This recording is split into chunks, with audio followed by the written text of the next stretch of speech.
With ethanol about the project. You had meeting with on the ethanol project. See, I had a meeting on this ethanol project. It's a premier drinking water project. I think all the hurdles have been passed out. The forest department had objected, so we are ready to. They have given us a permission. We are giving them the alternative land. They have given us a notice to give them 257 crores. I have asked my department to fill that 250 crores today only. We are going to start the work within 1 week.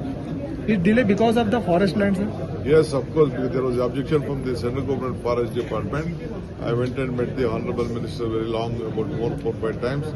We pursued it. We have got the permission now. They have given some condition. Okay, we don't want to dispute with the condition.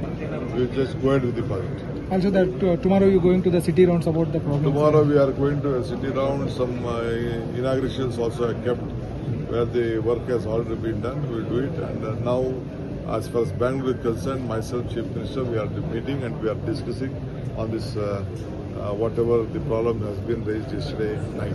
Yeah, thank you.